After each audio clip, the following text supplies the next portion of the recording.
What's good?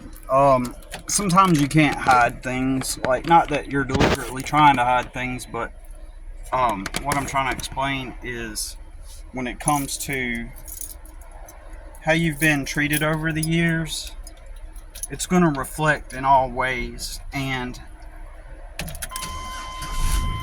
I was hoping it didn't beep, but oh well. You can't hide how you've been treated. If you've been treated as like a social reject or an outcast the majority of your life, over time, whether you can still even be conscious of this and attempt to consciously overcome it, consciously be aware of it, and therefore navigate with that understanding and awareness that your experiences have had an impact on how you are perceived at like this subtle, nuanced level.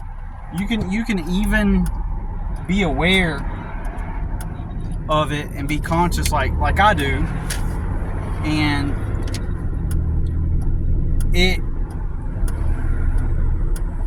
you're still limited on how people will perceive you based on that. Now, that doesn't mean that most everybody's intuitive, but humans are humans, and at some level there will be a lot of people that make assumptions. They'll have gut feelings, they'll have intuitive feelings, especially the more emotional intuitive people. Well, I guess maybe those are two things, right? Emotional and intuitive. So either way, right? So like if I so if you have been mistreated or you've been an outcast, you are going to navigate the world. You can sit there and try to like pretend like you've always been accepted and embraced, but but it's going to come out in your speech. It's going to come out in your body language, no matter what, in my opinion. And that is a huge reason as to why I have such difficulty in speaking. First of all, is how I grew up, listening to the people, my mom and dad, and the people I grew up around, very low educated, very, very low education. So there's that formal osmosis of learning, of gathering data and information. So your vocabulary is already going to be kind of off. And then how I grew up, everybody's just huge, untaught adults that act like children, effectively. I mean, practically. So you've got that. It's going to come out in your communication, and people. It's going to come out, and people aren't going to resonate with it. They're going to kind of like wonder why there's this thing that they can't figure out that's kind of off about you. And then if they perceive it as off, then that means that there is something wrong. If it's off, it's wrong. If it's unlike them, then it's something to be weary of, So this puts up people's guards. So if you've always been generally accepted and embraced by people, and you grew up in comfort, you're going to go out into the world and you're going to bring about that just natural vibe of having been accepted by everybody. And those that have had that relative ease as well you're going to just naturally begin to connect and bond with people based on that resonance, the resonance of that experience,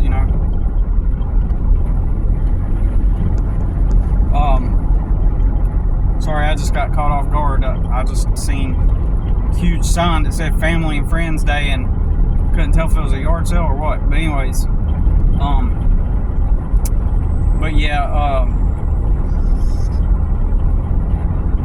going to influence people's perceptions of you in an impactful way, whether it's conscious or unconscious on their part.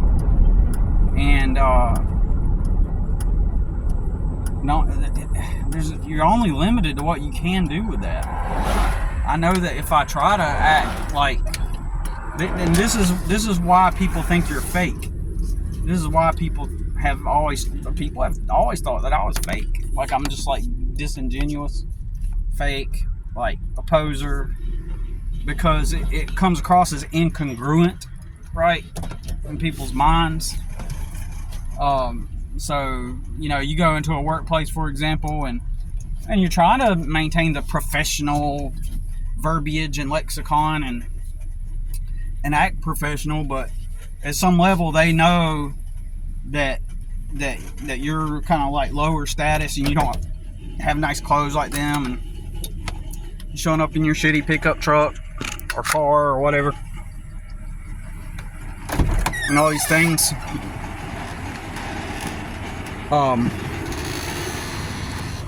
It even in some circles, it becomes a point of a point of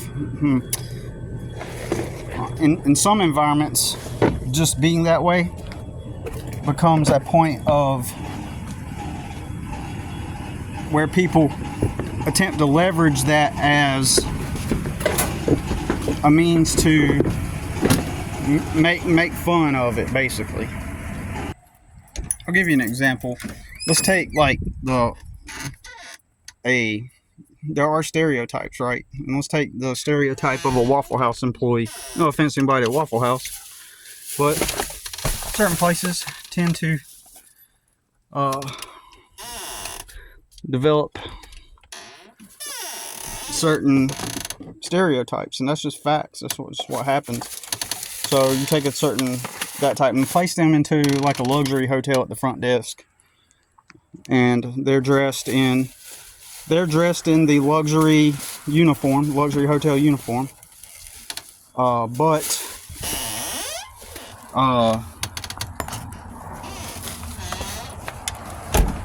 even though they're dressed in the luxury hotel uniform, they still have that kind of like, you can tell that there's some kind of perceived incongruence, because they still have that Waffle House look, typically. It's fun. It's interesting to me at times. I have been to Waffle House, by the way, where there'll be like some really attractive girls working there, and so again, I apologize, but you get what I'm talking about. There is a certain stereotype, so therefore I'm going by that. And you place them in a luxury hotel at the front desk, technically everybody will say, well, you're not supposed to judge, you're not supposed to assume, blah blah blah. Well, humans are going to do that anyway, and so that's what they're going to do. All right. And so I'm going by based off of what actually happens in reality. So people in that environment would notice that contrast, that maybe even juxtaposition of that circumstance, that scenario, situation, and they're going to make light of it, make fun of it, because the same lady that's like, okay, baby, what do you want? Do you want your eggs over well? Do you want coffee? You take some lady like that, for example, and then you put her in a luxury hotel, and she's like, and there's this expectation in the luxury hotel that you're going to be like, oh, well, hello, yes, sir, yes, ma'am, thank you, all right, here's your receipt. You're going to expect something like that, and then you get the Waffle House lady in there. All right, honey, here's the room you're going to get. It's going to be at 425. Here's your key. That wouldn't fit with that perceived identity within the luxury hotel experience. So what then happens is people, if now what I just described, a lot of people are going to say to me, Billy, that would be awesome if I was at a luxury hotel and I met some like condo lady that's like all, hey honey, like that would be awesome. I get it, but that's not my point. That honestly, truthfully, if you were in like a really uppity environment where the expectation was that you arrive at your hotel and there's an expected experience and it goes against that, there are people who would complain. They would not like the Waffle House lady, right? They would be annoyed by that because they're trying to have their luxury experience, right? So they would literally just be annoyed by that. So, I'm aiming to describe things in a way that expresses my main point. I hope that makes sense, and not try to dissect it down into what if scenarios. We're talking about in the general way things are in reality, the way things usually are is what I'm trying to get at. So I wanted to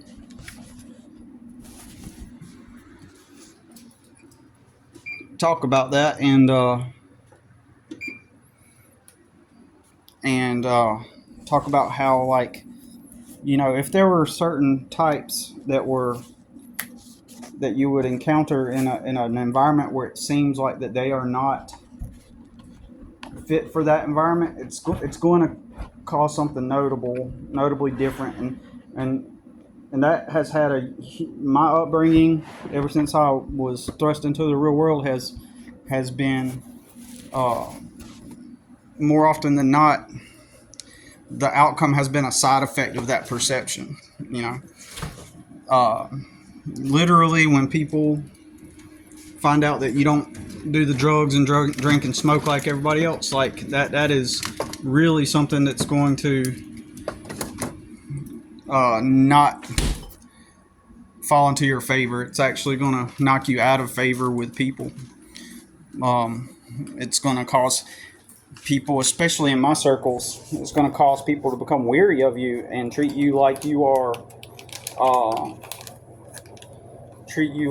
like you're someone untrustworthy.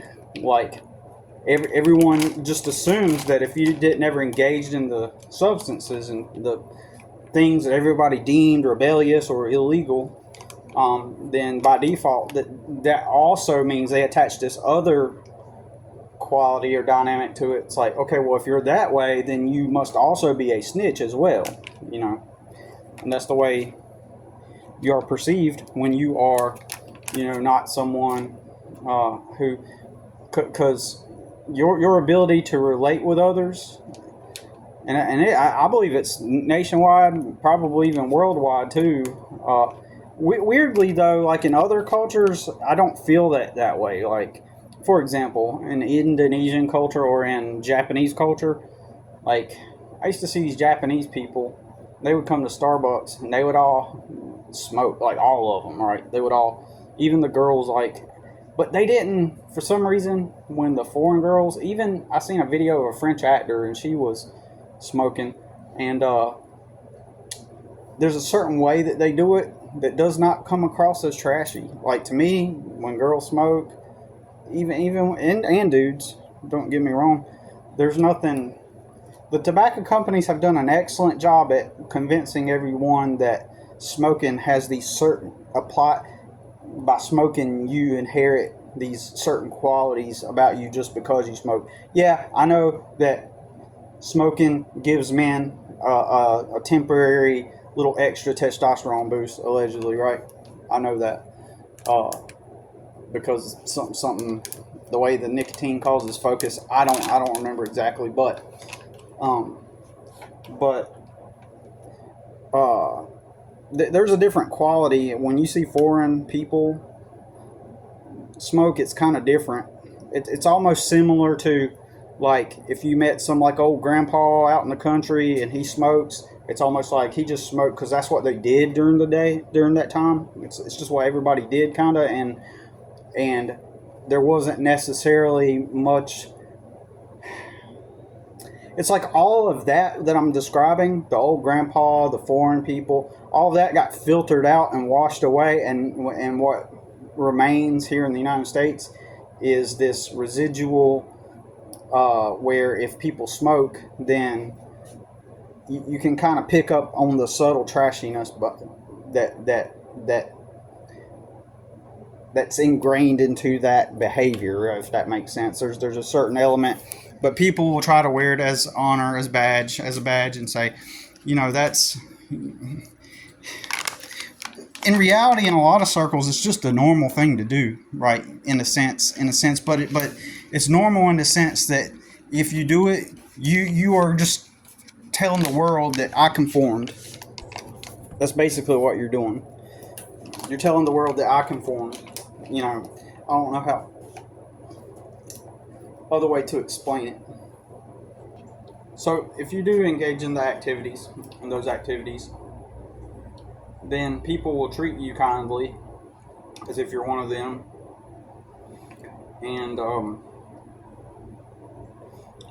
And this is sort of like an energy, and I don't mean this in an esoteric way. It's just an energy that you resonate when you get around people and into social circles and social situations. It's kind of like your guard unconsciously is down because you feel like you went through all the rituals, what I would prefer to call something like faux rites of passage, even though I hate to even say rites of passage because it's almost like the rites of passage, in my opinion, are similar to it. Oh man, please don't tell me you're training. The rites of passage are similar to me saying, your rites of passage are to go on a playground and run up the slide and slide down. It's that simple.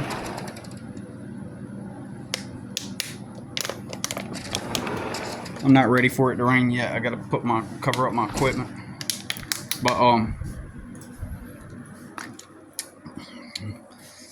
I need to let the weather know to hold up and wait for me till I get done with the video, so that then I can put my equipment up. Got the message? Appreciate it. All right, so in other words, what I'm saying is it's super easy. In other words, like it takes nothing to fit in. It takes nothing to. In fact, it's weakness whenever you're sitting around a group of people when you're young, and it's a moment of weakness and some desire to fit in. Don't get me wrong. I know we've all had our moments of weaknesses and whatnot, and but all I'm saying is like the whole customary ritual of social engagement and aligning with what everyone expects and what everyone believes.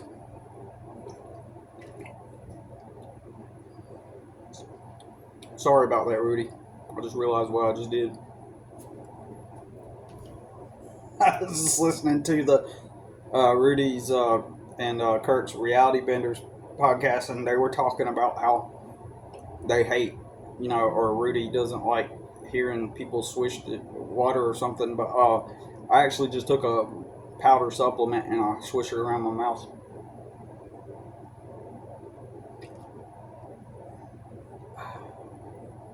That one's for you, Rudy. So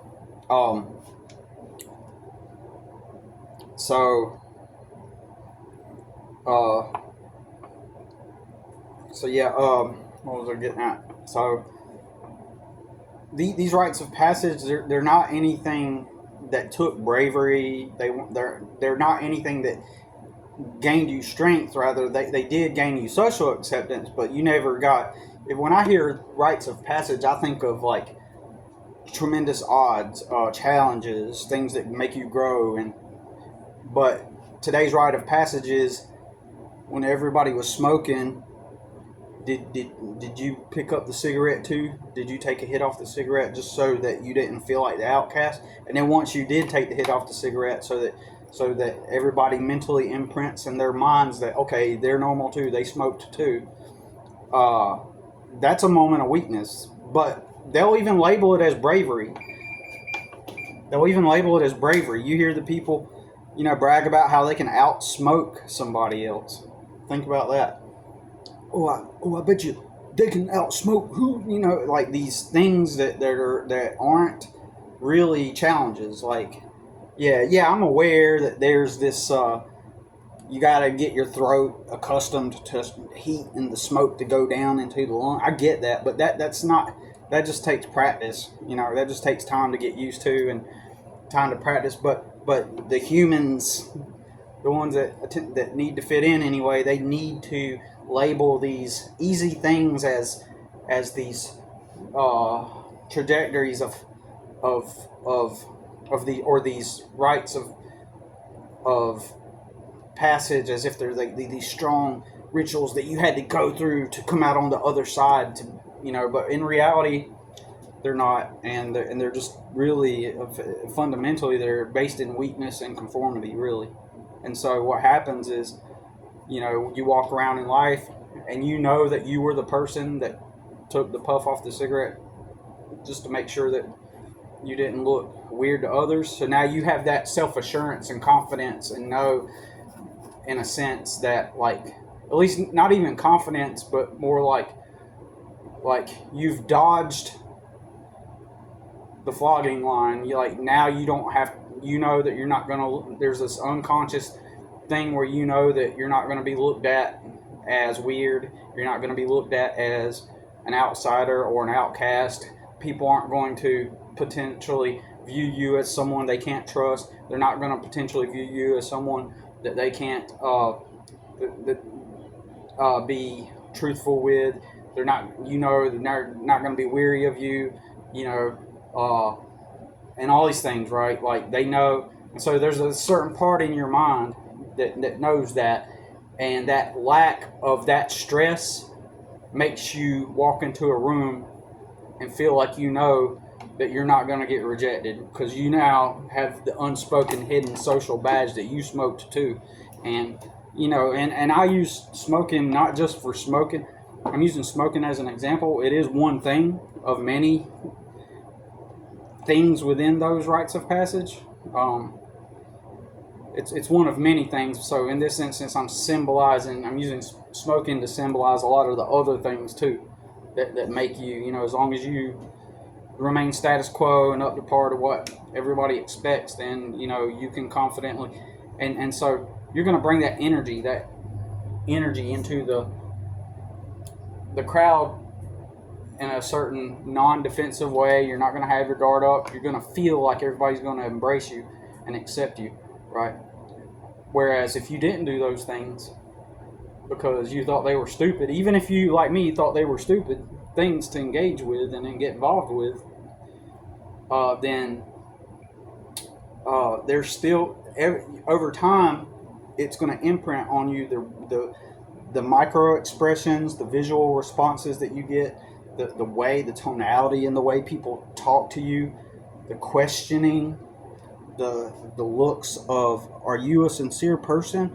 The doubtfulness, the weary, then you hear the gossip, then they make up stuff, and then sometimes it can even lead to people like, plotting against you. I mean, like literally, right?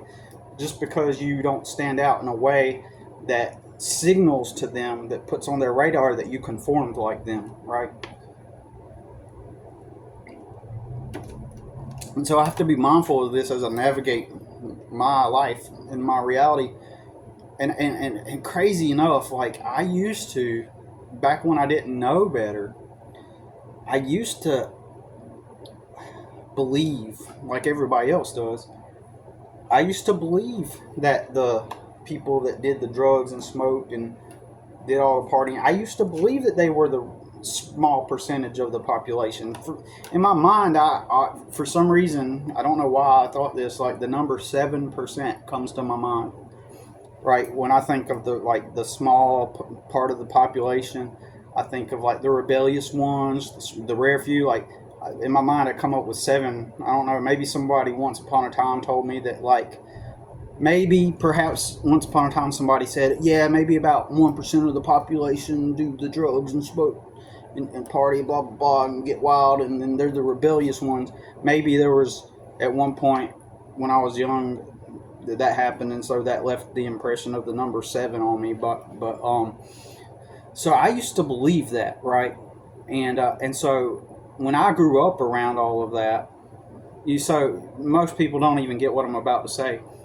Since that is what I grew up around, I rebelled against that, not knowing that effectively in the future, by rebelling against how I grew up, would make me a social outcast, right? So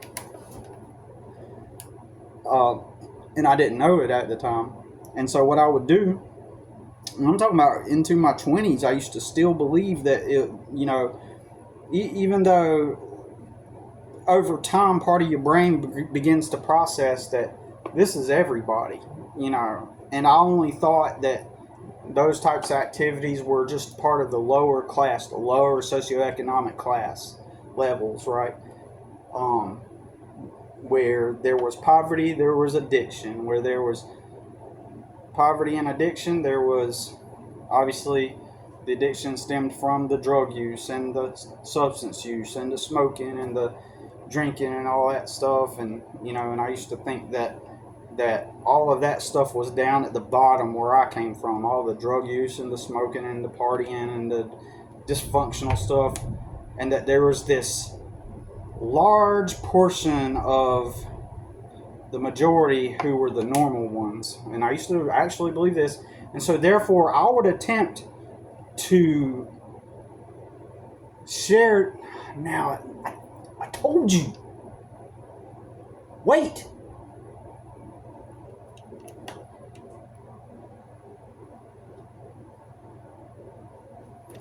Anyways, I think my equipment will be alright, but damn.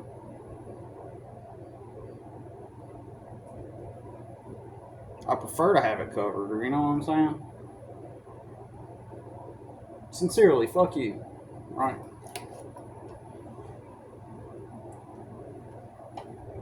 I was.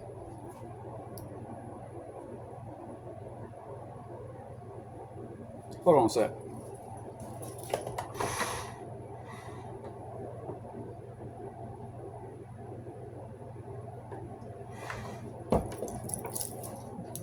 Thank you, I appreciate it.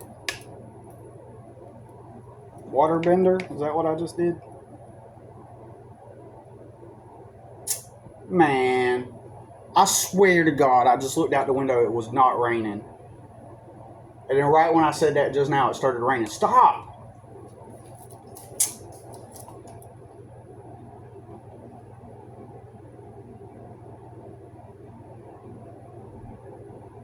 Okay. My bad. Alright.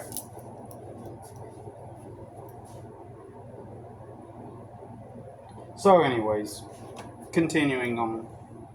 So I used to attempt thinking that the large majority were just normal people and they just worked regular jobs and lived happy lives in their cul-de-sac, and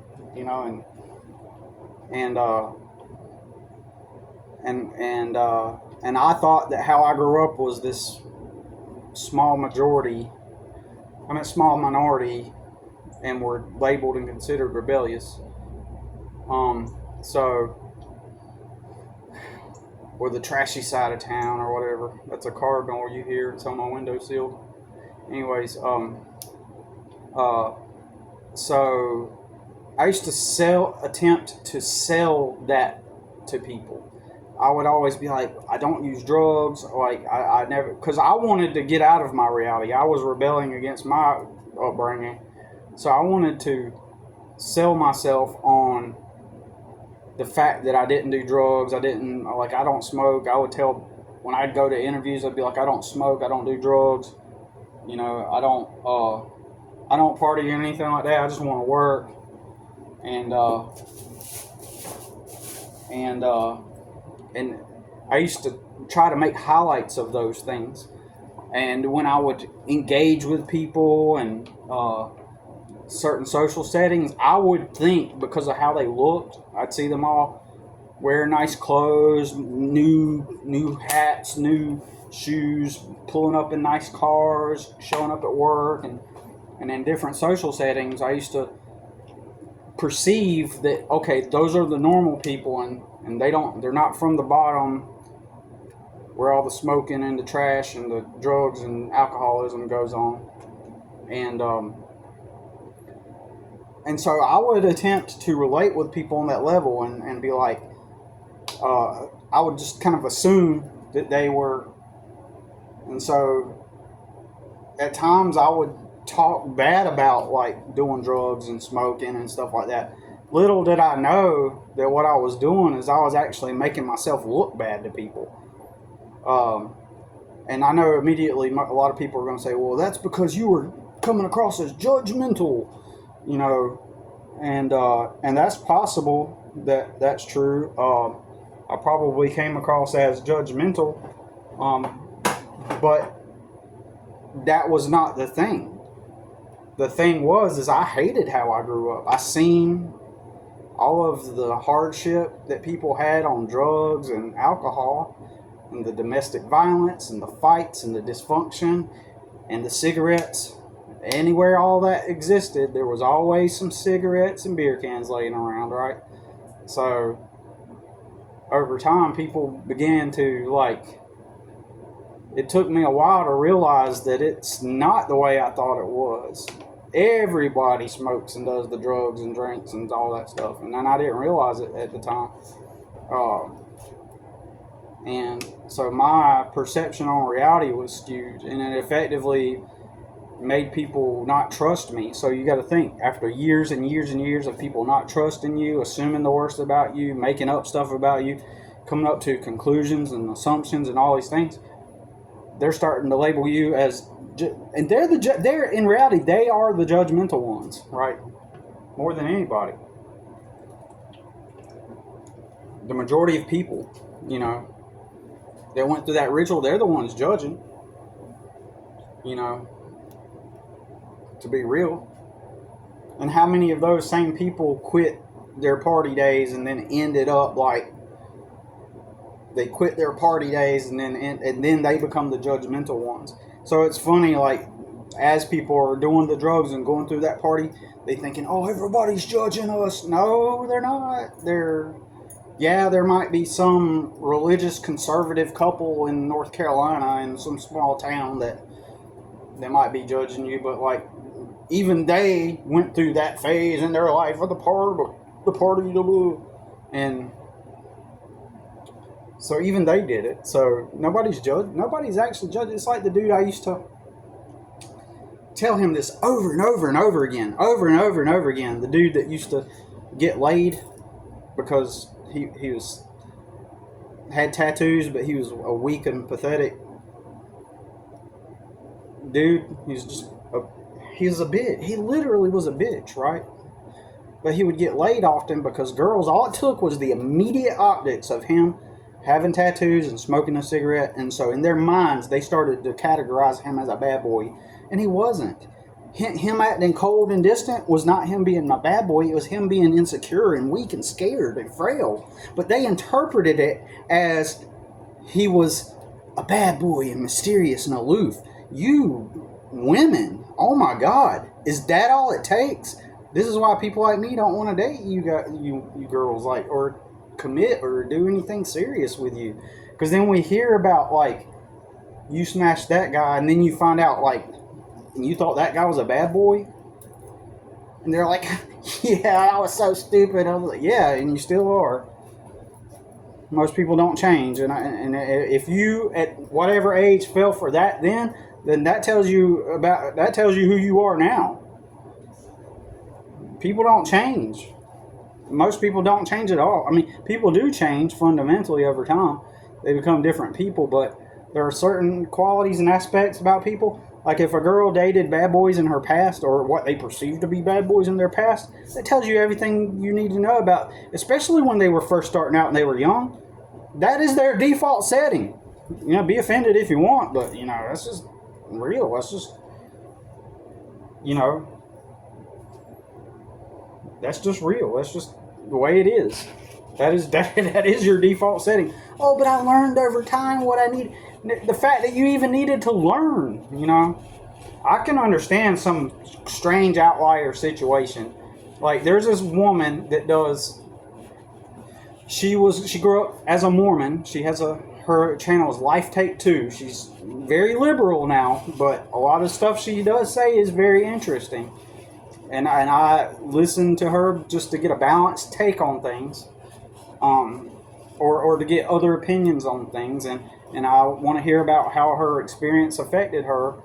And in my opinion, she's like one of those outliers because she ended up getting with a guy that, that was kind of like he wanted to be wild and get with other women and stuff like that. And in my opinion, in her experience, and she even openly admits that when she got with the guy that she was just looking for his money and the status that it would bring her, right? So I like to see that she's honest about that. I don't believe everything that she talks about. I'm pretty liberal socially, but at the same time, I don't subscribe 100% to, I forgot what I was going to say, everything liberal. I mean, but she, even though her intentions was to elevate her status within the Mormon, that lifestyle, like, there's this certain, for lack of a better term, innocence about her, where she never conformed to. She might be conforming to the world now. I don't know what she does now. Usually when people are highly Christian, I never understood this. When I left Christianity, the world never appealed to me either. The world never appealed to me. But a lot of Christians, like, they want to go the opposite direction. Well, now I'm going to smoke, do the drugs. I want to try weed now. Like they want to go the opposite, like almost as if that whole time they were yearning and wanting to have those experiences and fit in. And it's like, I never wanted that. Like even this other liberal girl that I follow that's a former Christian, and I think she's cool, don't get me wrong, but her handle is Jezebel Vibes. It's like, okay, yeah, you're no longer a Christian, but, like, you gotta, like, and I like her. I like her attitude. I like her ambition, even though I don't agree with everything that she talks about, but I like her fighting spirit. But just the fact that she's got to call it Jezebel Vibes because now I'm the opposite of the Christian. Like, I don't want to be part of the world. I still don't want to be part of the world. But so I don't know. I don't want, maybe innocence is a bad word, but like I want to say that, like, when people are part of the world, it's almost like they're duped into becoming part of the world and being secular and worldly. Like there's a element of being duped into it. There's this element of high peer pressure, and it's the same thing with the Mormon girl. Like she was taught that that's how the reality was, and she followed her Mormon beliefs and down to a T, and she integrated and conformed to that. And so in its own way, that is a sense of conformity into that system. It is a sense of conformity, but it's not conformity into what I perceive to be my upbringing. She conformed into something that had more what she thought to be moral implications, and she wanted to be a good person to some extent because of the beliefs, So it's opposite of how I grew up. So That's how I perceive it. Anyways, I'm gonna cook dinner, and but yeah, people will perceive you to be a certain way based on the subtleties in your body language and your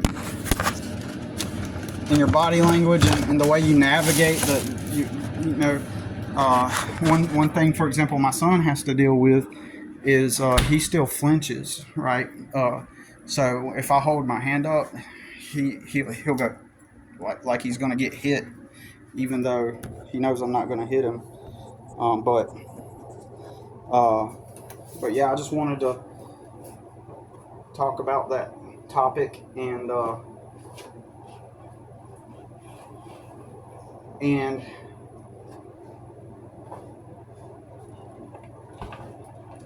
it's one of those things I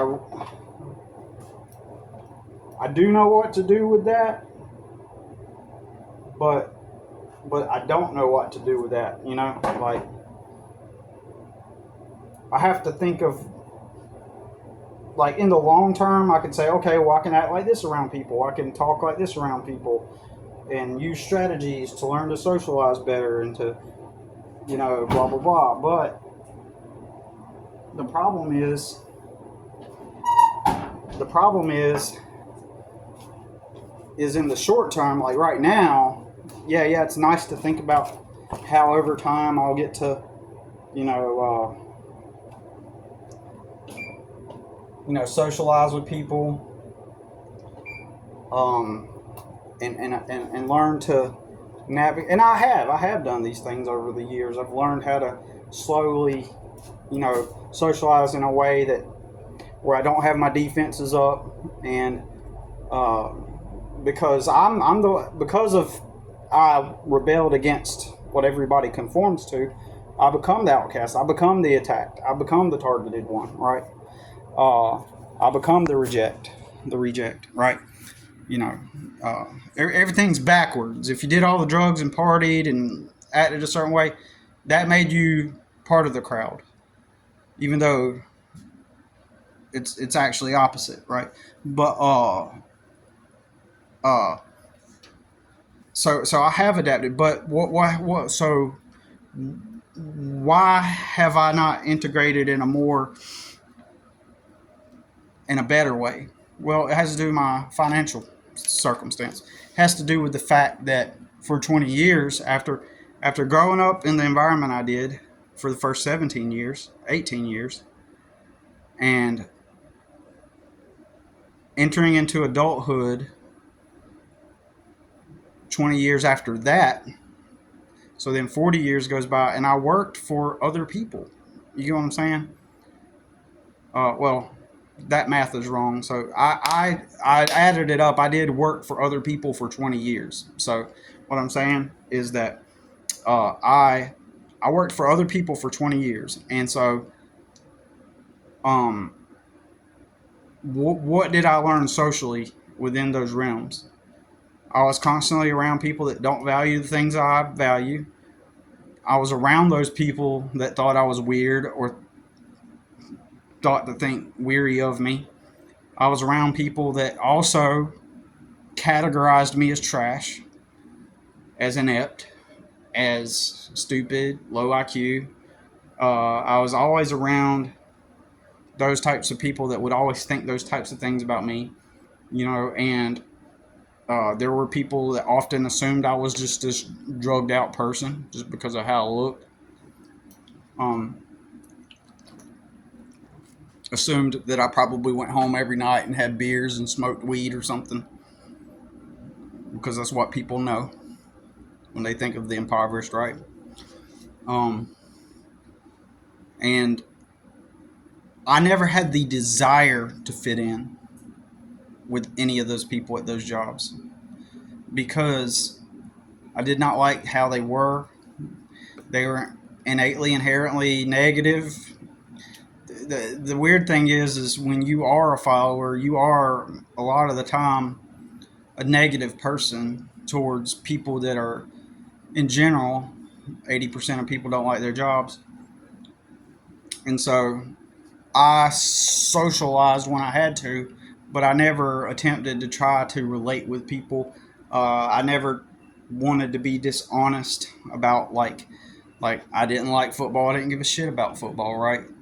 I did not smoke weed. I did not do the things that everybody else did. I wasn't into mindless consumerism, right? I wasn't into the stupidity. It was so obvious how stupid the mindless consumerism is, right?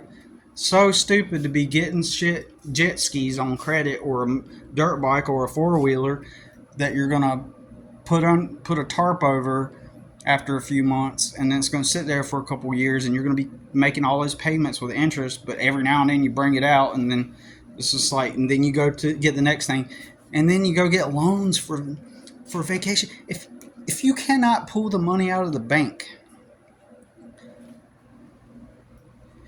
if you can't pull money out of the bank today and use that money to go on a vacation without it, with no credit, just cash,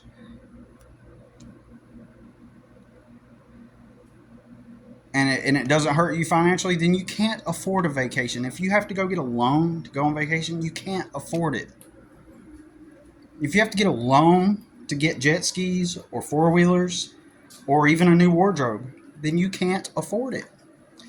But if you talk like the way I'm talking, you become, oh, you're offending people now because you're just boring, and oh, you're just jealous that you don't have all the fun that we have. And then I've literally had people go, but that's just the way things are. It's just how it works. That's a stupid mentality. Let me tell you, that's a dumb take. That's a stupid take to have. Oh, it's just how it works. That's stupid. That's so ignorant. I was around a bunch of college aged kids. I like back in 2018, 2017, 2018, I hung out with a bunch of Starbucks people that were college aged, and there were a couple of people that were like in their late 20s too, like 28, 29, and stuff like that. There were people that had kids, so I was the oldest, but I just remember this one guy. It was his first time learning about a credit card, and I was listening to what he was saying about it, and he was explaining it to the other guy. He was like, "Yeah, you just apply, and then they give you the card, and then this one they give me like $1,000." And like he was just discovering it, and I'm thinking, like, your parents didn't tell you that? And you know what? I didn't say anything. I'm not going to give them life advice. Like that. I'm not going to give them life advice and start telling them, oh, well, actually, that would be a stupid financial decision for you to get that credit card and start just buying stuff on it. You know what I'm saying? I don't give unsolicited advice. Oh, speaking of unsolicited advice, I'm about to get off of here. So, the other week, I don't know if I mentioned this in another video, but the other week my aunt, Debbie, my mom's oldest sister, has never talked to me in years. I seen her a couple years ago when my grandma died. Never been in my life. When I was a kid, I used to go over to her house and spend the night on occasion, because I used to think, oh, it's my family, my aunt, my cousins. Like, I used to think family. Like, I used to have this hope in my heart for this, like I always perceived my external family, my extended family, as like my, how would I explain this? My, not hope, but kind of like hope that I could have access to normalcy, right?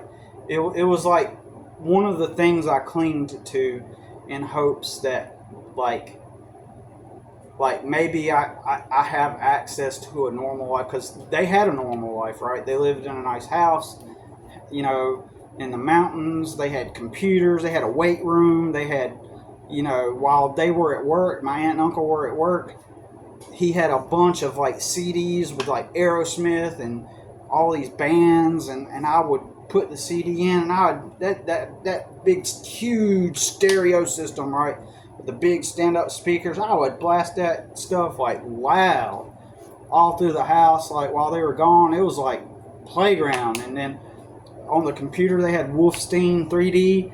I loved it. Like, so I'd play that all day until I beat the game, and then I'd go outside and explore, and then I would draw and do art. Like, so in my mind I thought I was loved, and like, man, this is being loved. This is my access to normalcy. Like I have people that are close to me that are normal relatively, and on occasion I get to see them and get to be part of their life, and they love me. Like, but in reality they never did. I don't understand how to explain it, but like, they never actually loved me really, because they were never. Yes, she fed me. She, cooked me stuff, and I'd hang out with my aunt, and when I was like 13 or whatever, and but what I realized is none of my family members ever, like, I used to get this aunt. I've made her cry before, by the way. I've made her cry. I've said some things to her like in hurtful ways, like once I became an adult, because there's been times where she's just been downright insulting, like in the way she talks, and when I was a kid, like, it did make me angry. Like, for example, like, she wouldn't trust me with like little things, like she wouldn't let me hold the keys to her car, wouldn't get something out of the trunk because she was scared that I would lock the keys, and that, her not trusting me, just kind of made me a little bit angry at her, and that started to plant the seeds that like I did not like that experience of not being trusted. Like I was a smart kid and I wanted to be perceived as smart, but over the course of time I realized, yeah, you let me come hang out with you, you made dinner and let me eat at your house, yeah, okay, cool, okay, that's fair, I'll give you that, but did any of those adults attempt to teach me life at all? Not at all. So I don't know what they gained from it. Obviously they gained something from having me over as a guest, or like if I wanted to come over and it was like summer break for a week and I got to go over there for a week or two, like, I just loved it. I thought that I thought that it's to some degree that I was loved, and or that this was the closest to normalcy. Like, I had a potential conduit and access to a community where I could, be accepted and get some of the, love that I lacked, in general. And so I thought 10 minutes was long enough. Over 10 minutes was long enough to heat it up. Like, it's not even done. So I put it in there for a few more minutes. Anyways, so but I realized that while I got to go over to people's house and spend the night, and they would feed me and stuff, like, not that it was their responsibility to teach me those things. I'm just stating that, nobody ever taught me anything, and they just kind of, like, once I became an adult, like, I was on my own, right? Literally on my own. None of them helped me at all. None of them taught me anything about life at all. No one tried to give me any wisdom. It was just all go to school, graduate, and get you a good job. I recently found out, last week probably, that same aunt, she became a nurse eventually, but like, that same aunt, she didn't even graduate high school. I was like, what? She didn't graduate high school and she went and got her a GED. So, I mean, I'm wondering why. And when she was probably still, like, they had a dysfunctional upbringing with my grandmother and her husband. And what I learned, and I had never known this, is that it got so bad at my grandma's house, and I'm just now learning this, that this aunt, the oldest aunt, she she left home to go live with her now husband when they were teenagers, and so she basically he started taking care of her in her late teens, right? You know what I'm saying? So almost like her husband became her provider, like in her late teens, and so she's only known privilege. She's only known that her own all of her life experience is, and her perception on reality is that you're always taken care of, right? There's always someone that brings in the money. You always have a place to live. You've never done without, and life just gets better. And in her case, it did. Her husband worked and worked. He come from a middle class background, middle class family, nice little cozy neighborhood, and middle class houses. You know, back in the '80s or the late '70s and the '80s. And so her whole existence in reality is that she has always had an older figure to take care of her. Even if it did get bad at my grandmother's, she had the option to move out and then go get taken care of. So he's living with his family, so she just got a whole other family basically and got taken care of. So maybe this is why she feels like that she has this need and drive to constantly be trying to tell us how to live, because that's what she started doing as we got older. She started trying to tell us how to live. Absent in our life, and then constantly giving us unsolicited advice, right? So I on this one, I have not really thought deep into it, so I'll say that I haven't really thought about this deeply with her, because mostly I have cut her out of my life. I haven't seen much of my family in years, right? Many years. And on a rare occasion, I might see them for a couple minutes. When my grandma died, it was the longest time in 15 or 20 years, maybe. I don't know. I'd have to do the exact math, but that I had even spoken to any of those people, because I cut them out a long time ago, like all those people. And so I'm over at my mom's the other day, and this aunt who's been absent, never taught me anything, never helped me with the crucial things, of the important things, right? Asked to speak to me on the phone, and I'm not thinking, part of me goes, okay, she's going to say something off. In my mind, I'm thinking she's going to say something off, but I said to myself, you know what? I'm just going to let her say whatever she has to say, and I'm just going to remain neutral, and I gave her the benefit of the doubt that, maybe she'll just say something normal. I admittedly could have said,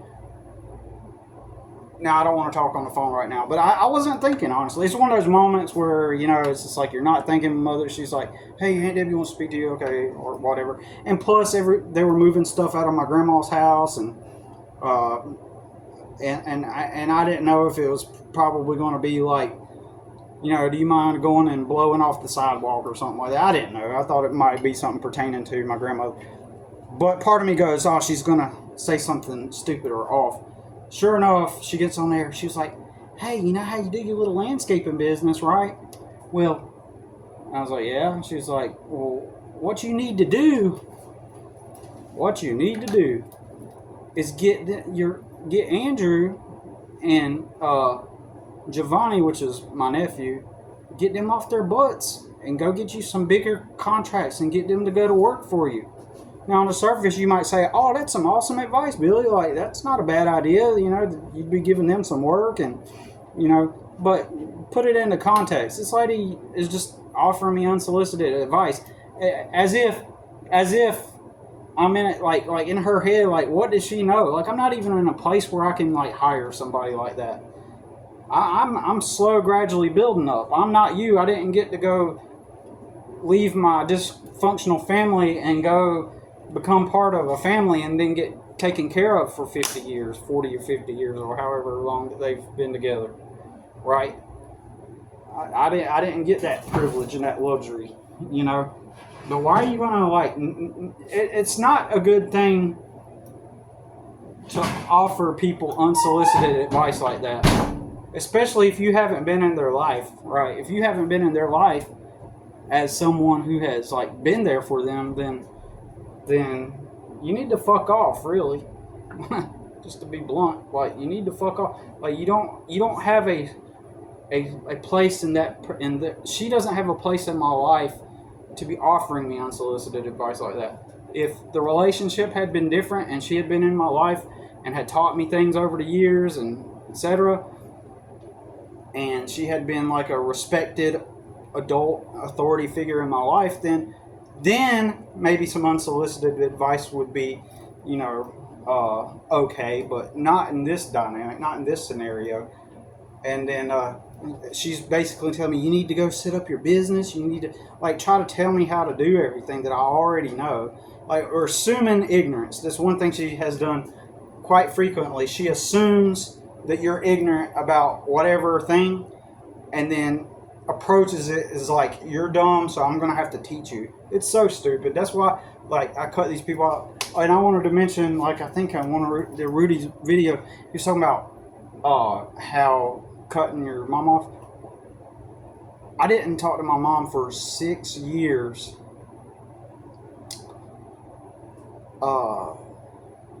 About 6 years, I believe. I have to do the math. It was only until my dad died, right, 6 years later, that I even talked to her. And the only reason why I was talking to her then, because I completely cut her out, right, for my own sanity, health, and and whatever.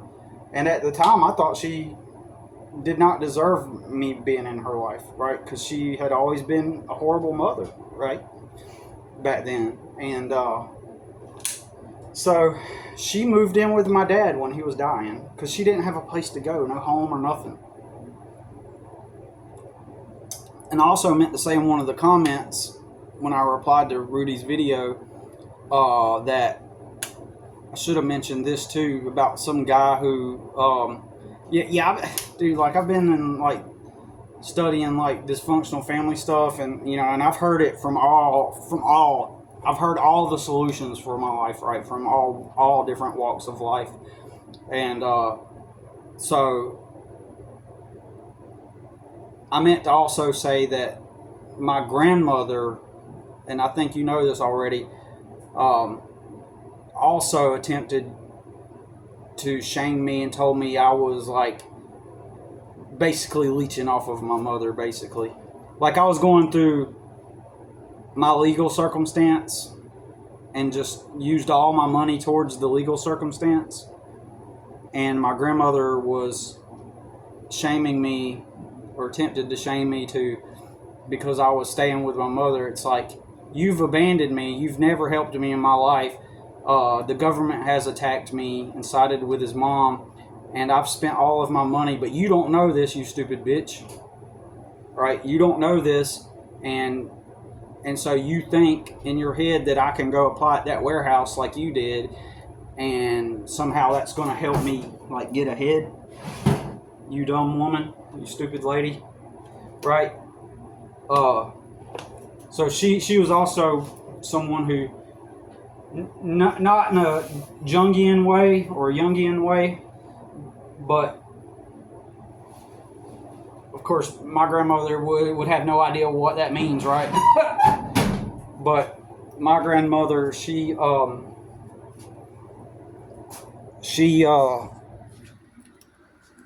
would have no idea what that means, but so she wasn't the one saying I got emotional ties to my mother, obviously, like that, or esoteric ties, but I have had people, attempt to proclaim that was part of the reason why I did not make enough money. And it's so stupid simple. It's just the jobs never paid it. Y'all were talking, on the Reality Benders podcast, episode 3 that I was listening to today, where Kirk and Rudy were discussing, how dysfunctional families what were they saying? They were talking about not dysfunctional, but I'm sorry. They were talking about how it's ridiculous. Like, how do people even afford to get a room or have a place to live with how much money the companies are paying people, and it has to be X amount of dollars and all this stuff, and y'all were discussing that, and so my grandmother lacked the ability. She claims that she did it all on her own and she doesn't need a man. She literally told me that, but in reality, I'm pretty sure that she got help along the way. There's no way that my grandmother went from zero, like Kirk was saying in the video today. Like, you can't go from zero and think that all of a sudden you're going to just have a place to live. And that was my circumstance. And I was being attacked by the government, only to have my grandmother right in the midst of that say, you didn't give your mama a place to live, but now she gave you a place to live. And it's like, fuck you, bitch. I only remained nice to my grandmother just for my mother, basically, because what happened was I ended up not seeing my mother for those 6 years until she moved in with Dad, and I did not let her come and live with us, right? I sure as heck did not let her come and live with us. So I let her go find her own place to live, because back then I was like, well, she abandoned the family. You know, that was my mentality back then. She abandoned the family. Well, why does she deserve a place to live? She abandoned her kids, but now that Dad's died, now she wants to get a place to live. Like, I still had that attitude, but then years later, like, I think 7 more years passed after that, and I didn't talk to my mother. I eventually let the kids go, realized that I couldn't do anything, and they went back to live with her, and I practically did not talk to my mother for like 7 years, I think, after that. And then and I'll tell you up front, like, whenever I did not have a place to go, and my son's mom was getting in trouble, and the first time she got DSS, well, after we split up, she got custody, and then she got DSS involved in her life. It was then that I was trying to figure out what to do. I did not have any help, no people to help me, no network, no community. All I did was work my jobs, right? And I asked my mother, I was like, hey, you know, I knew that she, you know, I think she was actually looking to get a new apartment. And I told her, I was like, hey, you know, could we, you mind, like, letting me come and live in an apartment with you, and we can help each other out. And then it was around that time that I moved in with my mother, because I was being labeled as, even though his mom was the one going to jail, getting on the news for shoplifting and with her kids and all this stuff, even though she was clearly the one that's like in the wrong. I was literally being labeled as the negligent bad guy, obviously, United States, you know, men, you know, I was, you know, the druggy mom was the innocent one, and the drug-free father was the absent father, the negligent, you know, dad that wasn't in his kid's life, all this stupid stuff. They wouldn't even let me get my son. They sent my son to his grandpa's, living in a camper on a dilapidated property inside of a small, cramped up camper.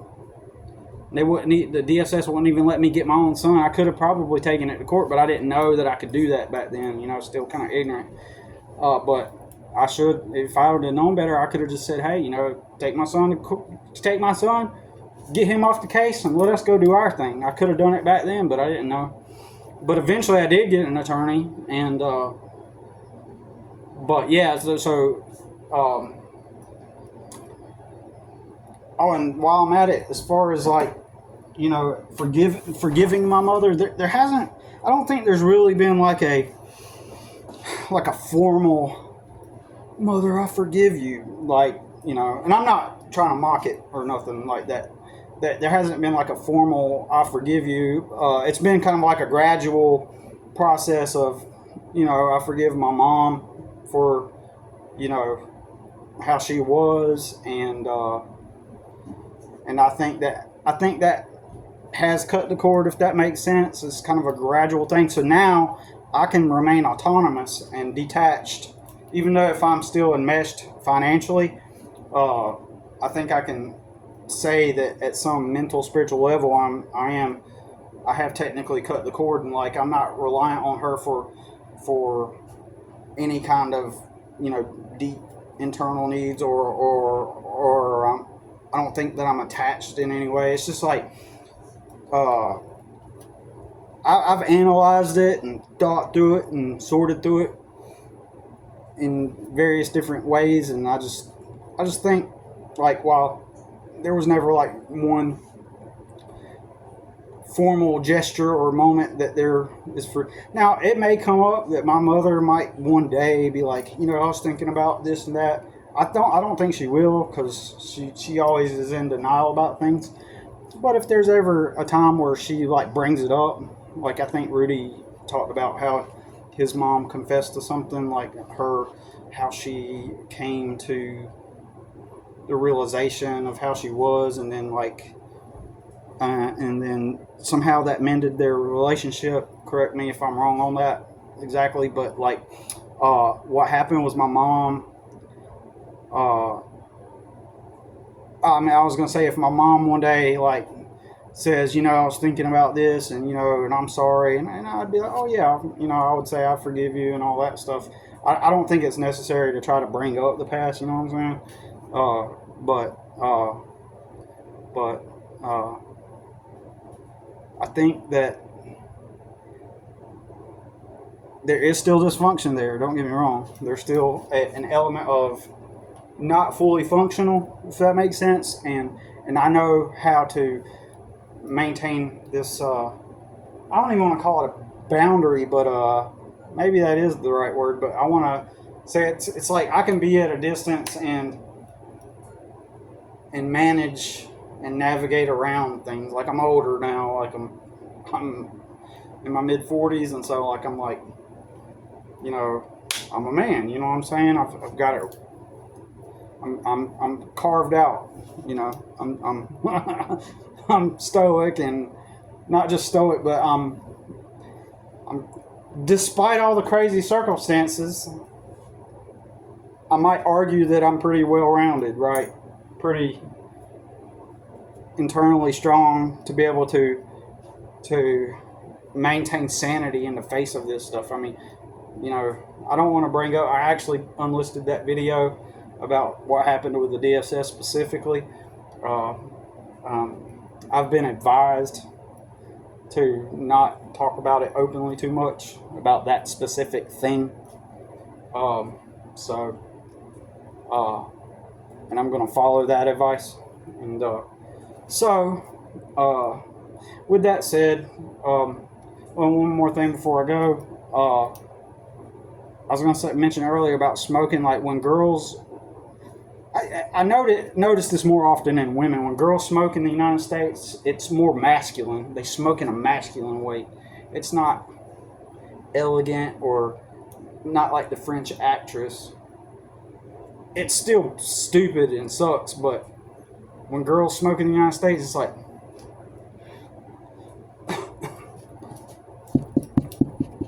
it's this masculine thing that goes with it. It's just like, yeah. Yeah, I don't know how to explain it. It's just like,